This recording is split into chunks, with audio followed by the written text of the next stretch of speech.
Alright everyone, this is Drew with Aaron. We are back for game 2 of the semifinals match between Joe and Ben. Joe did lose the first game pretty quickly, so he's going to go ahead and start off the second game with an opulent palace.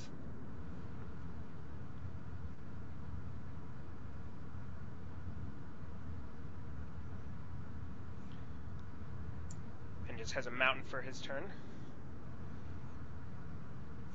Then Joe goes ahead and starts things off with a Seder Wayfinder.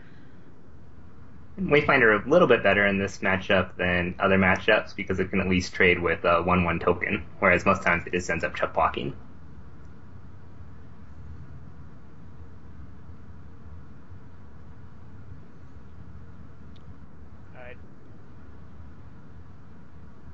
Ben goes ahead and passes back, does not have a 2-mana play for the turn. Red-White Midrange usually doesn't play as many 2-drops as other decks, right? Yep, most of them have some combination of a Secret of the Way and or a Soulfire Grandmaster, but usually somewhere between 4 and 6 2-drops, so not a lot. A lot of the power comes at the 3-drops where they play things like Brimaz or Goblin Rabble Master or Monastery Mentor.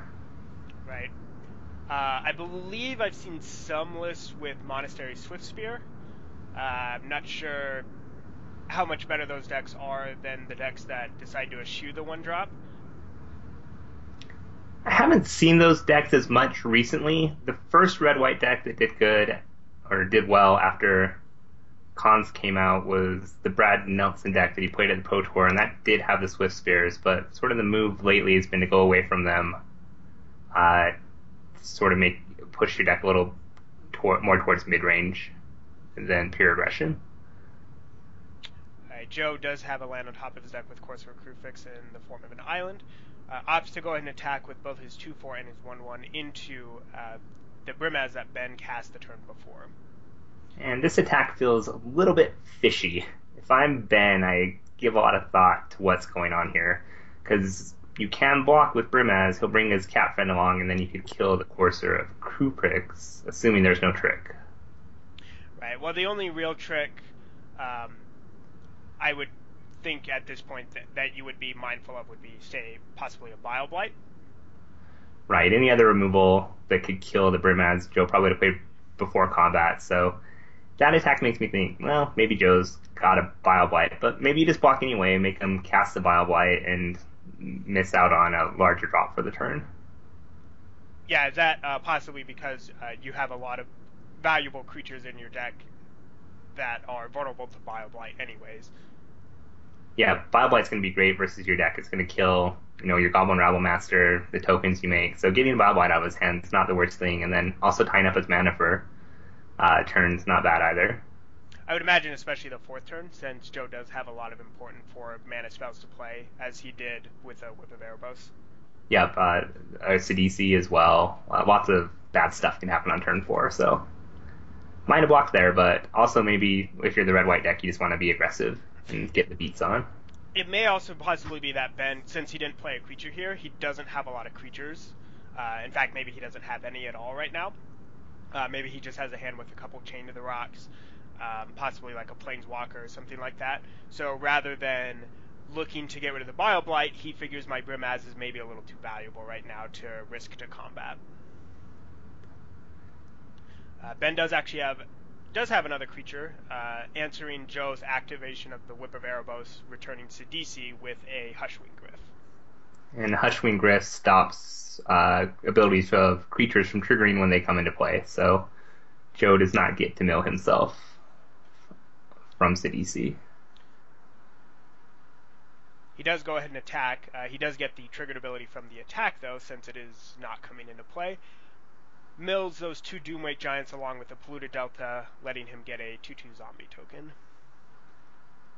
And seeing that Hushwing Gryph there probably made him a little bit more likely to attack, knowing that the Doomwake Giant's ability wasn't going to trigger either. Ben goes ahead and just blocks the CDC with the Brimaz, shortcutting the token coming into play since the CDC would just end up killing it. I think it must be rough to be a cat soldier in Brimaz's army. You die a lot. Well, he is pointing the way to the red zone, as it were. To the cat's inevitable death. It's sad. They're just thinking, if only I could get, some sort of enchantment or something, possibly an equipment to make me a lot better. Oh, no, they know that's going on, Brimaz.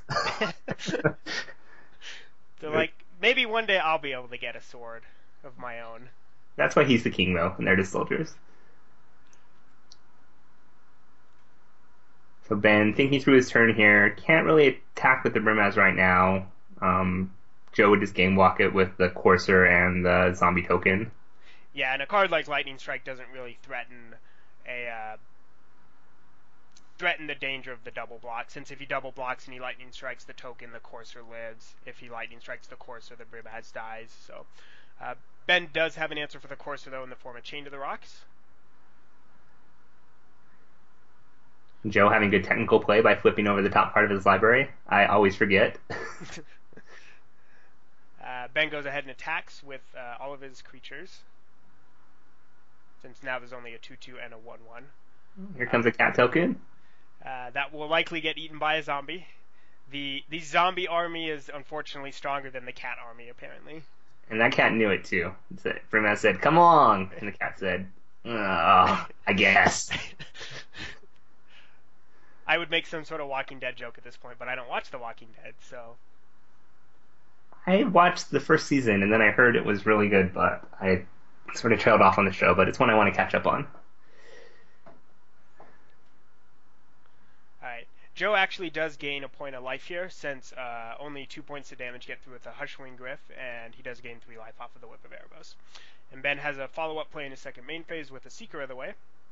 This, of course, is showing the power of 1-mana removal spells, since he was able to play both a Chain of the Rocks and a Seeker of the Way. With only 3 mana available, he hasn't hit a 4th land drop yet. Yep, it's great. That's one of the big appeals of the red-white mid-range deck, is that it can play Chain to the Rocks pretty consistently, and most of the time you're going to be taking out something with a higher casting cost than 1, so really tempo-positive play. Alright, and then Joe goes ahead and takes out that Hushwing Gryph with a Bile Blight, giving him access to the triggered abilities for his creatures like Sidisi and Doomwake Giant. Looks like, is that an F&M Bile Blight? Yes, I believe so. That's what the foil in the middle of the text box, I would imagine, indicates. Yeah, I don't like that picture, but it's foil, so I guess I'll give it a pass. It has actually been really nice that Wizards, I think, has been doing a better job with their F&M promos overall in the last couple of years. Oh, for sure, yeah. Lots and lots of great cards that are, staples of the standard format. Yeah, exactly. I do remember playing in Friday Night Magic, several years ago when you would get, great cards like Rock's Warmonk when Rock's Warmonk was not standard legal, or Basking Rootwalla or Wild Mongrel, which, again, these cards, when they were given out as promos, were no longer standard legal cards. So I think a much more consistent promotional foil cards that are being given out by Wizards. Yeah, definitely, and lots of really cool cards with cool artwork. Don't love the artwork on the new Bile Blight, though, but it's fine. It is a special foil, so... Yep, and looks like Joe follows up with another Courser. Again, threatening to be able to double block that Brimaz, which is, right now, kind of the most dangerous creature in play. His other option that turn was to use a Whip and bring back a Doomwake Giant, but that doesn't do a whole lot for him. It kills a cat token and swings in for 4 games and 4 life, so I think better to develop his board by playing the Courser, getting additional chances that lands off the top of his deck. Yep, and it certainly makes Ben pause for thought here, as if he had just brought the Doomwake Giant back, I imagine Ben would be able to attack pretty easily, but here he has to actually think about what he wants to do to try and continue to pressure Joe. I would imagine, as the red-white mid-range player, Ben probably falls under the aggressive deck in this matchup. Yeah, I think so. He's definitely the beatdown, as they say. And once the game goes late, I think the Sultai Whip definitely has a lot more power. Alright, Ben has another 1-mana answer for this Courser Crewfix in the form of Erase. That's also going to trigger prowess on the Seeker of the Way, as long as Ben remembers. And he goes ahead and attacks. And Joe goes ahead and blocks one of those unfortunate cat soldiers. Yeah, I saw it coming, but this one was probably a little bit happier because there were two cat soldiers out, so it at least had a 50% chance of living. Would you say it was a Schrodinger's cat? Yes, it didn't know whether it was alive or dead until Joe decided to block. There was some quantum uncertainty there. Alright. Ben does not have a follow-up play, though, on his turn. Then Joe goes ahead and plays a Temple of Malady, looks at the card, goes ahead and pushes it to the bottom. He's actually thinking about it a little bit. Since he's thinking, I'm wondering if it's probably a spell that maybe he just doesn't want to draw. Yeah, I would think so. Definitely doesn't need land at this point. Can cast everything in his... Well, I'm assuming he can cast everything in his deck. Nowadays, sometimes you need 8 mana for Ugin, but... Sometimes you do need 8. He does go ahead and play a CDC. And Ben did actually have a play for his for the turn with his mana, which was another Hushwing Gryph. The benefit of it having flash is he was able to pass with the mana up. And once again, stopping the CDC's triggered ability from milling anything, so no chance of a zombie token, and also doesn't fill the graveyard for whip, so great card to have there.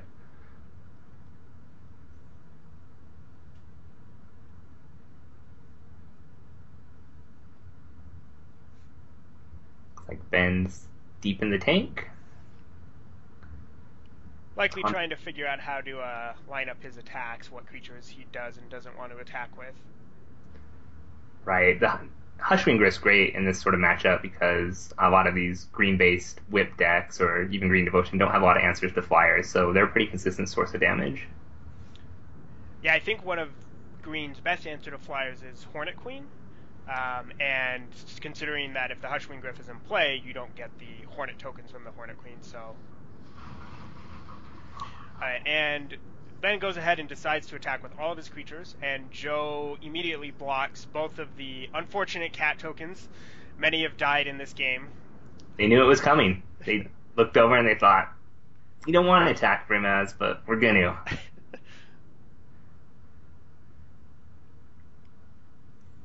And Joe falls to 13. It is difficult, I think, for these aggressive decks, because even there it seemed like the attack was reasonably profitable. For them to do damage when there is a Whip of Erebos in play because of the lifelink. Yeah, the lifelink off the whip is a big problem for these mid-range decks.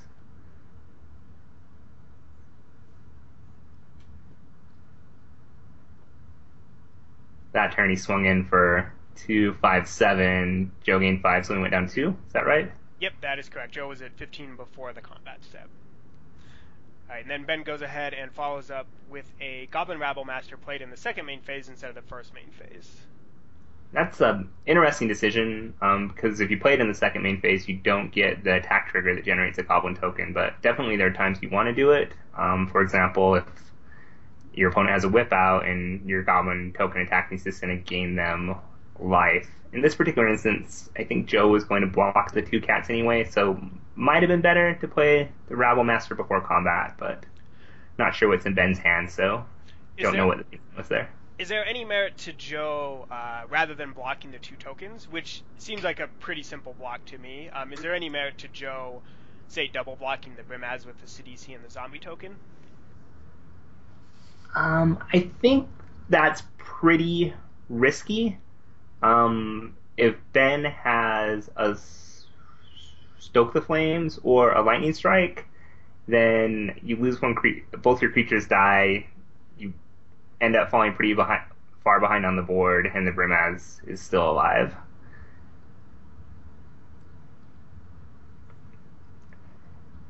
Would it have been your inclination to double block there? I mean, there's a possibility for it, and you also kind of have to think, like, how many cards Ben has in his hand. I don't know how much Lightning Strike actually matters in that situation, since he can just Lightning Strike the CDC at any time. Right. So I may actually be thinking that Ben doesn't have any sort of burn in his hand, since he hasn't played any for several turns. I mean, he is constrained on mana, though, so it is a possibility that he does have a burn spell. So it was just something I was thinking of, that it's possible for you to double block. Unlike the double block with the Courser and the Zombie, though, it is a much more dangerous double block, since a burn spell does end up destroying both the creatures and the Brim as lives. Alright, and Joe finally decides to go ahead and activate Whip, targeting Tasigur. That's right, Tasigur? Is that how you say it? Yes. Alright, and then he also uses his final 3 mana to cast a Sultai Charm, destroying the Hushwing Gryph. Or no, not the Hushwing Gryph, sorry. He destroyed the Brimaz. Yeah, he destroyed the Brimaz. He goes ahead and attacks, has 9 points of power. The only creature Ben currently has available is the Goblin Rabblemaster. Also able to mill 3 off Sidisi, who missed. Able to do that because, with Hushwing Gryph out, because it's when it attacks trigger, not a come into play trigger, which is what Hushwing Gryph shuts down. But it looks like Joe did put 3 lands into his graveyard from his library. Does get a nice large life swing there. He goes back up to 22 from the lifelink, and then Ben falls to 7, opting not to block with his Rabblemaster. And the 3 land is always a little bittersweet, because it's just sad you didn't get a zombie, but you're happy you're not drawing those 3 land in a row.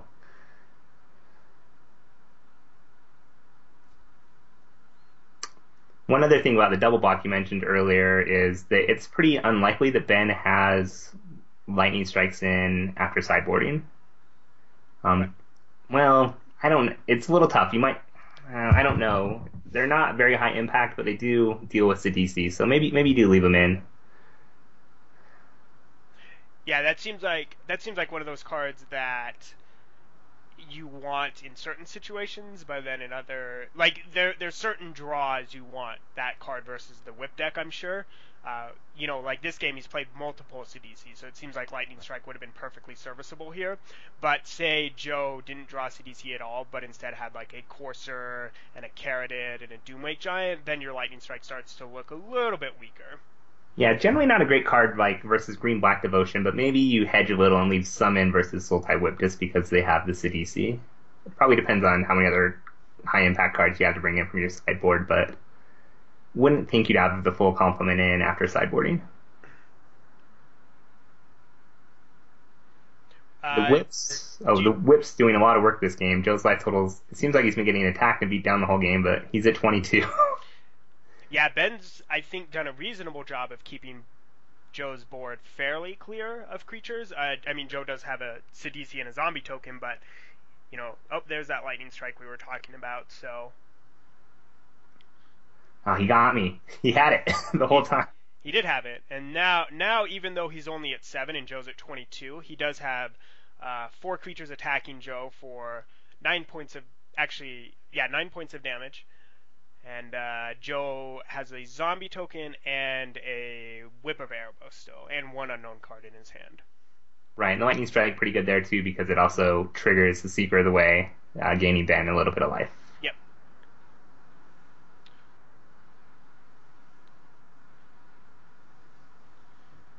So this is a situation where Hushwing Gryph is actually looking really good, because usually Doomwake Giant would be pretty nice here since it would kill 2 of Ben's creatures, but since the Gryph is preventing it from triggering its abilities when it enters the battlefield, it will not give any of Ben's creatures -1/-1.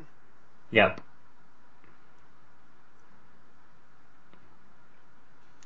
But he still goes ahead and activates it.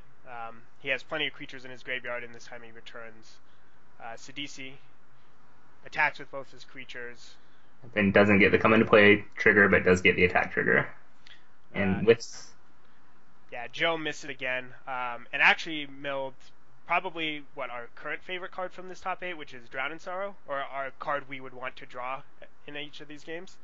And yeah, milling that Drown in Sorrow is tough. You see that one and you think, oh, if I drawn that, I could have wrapped the God in my opponent's board. Yeah, especially since all of his creatures have 2 or less toughness, so that Drown in Sorrow is looking really good, but it's in Joe's graveyard and not in his hand.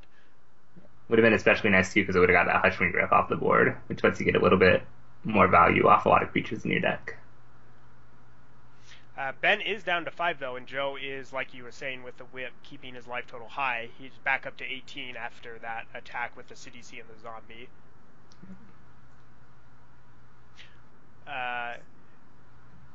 Still, his board position's not looking great. I think this is a close game, but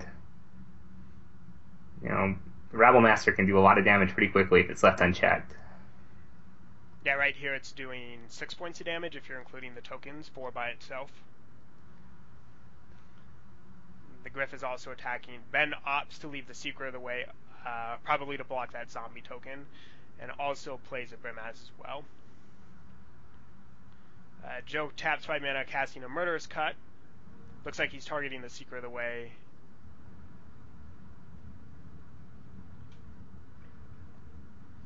He then goes ahead and points it at the Brimaz. Ultimately decides to destroy the Secret of the Way. Slow roll it. Yeah, probably just looking to prevent any life-linking effects. Which is interesting since the Brimaz can block the zombie token. He goes ahead and activates Whip, returning the Doomwake Giant. It does not get the effect, obviously, because the Hushwing Griff is in play. And then attacks. Ben actually scoops him up here. Looks like he might not have been dead. Could have blocked and gone to 2.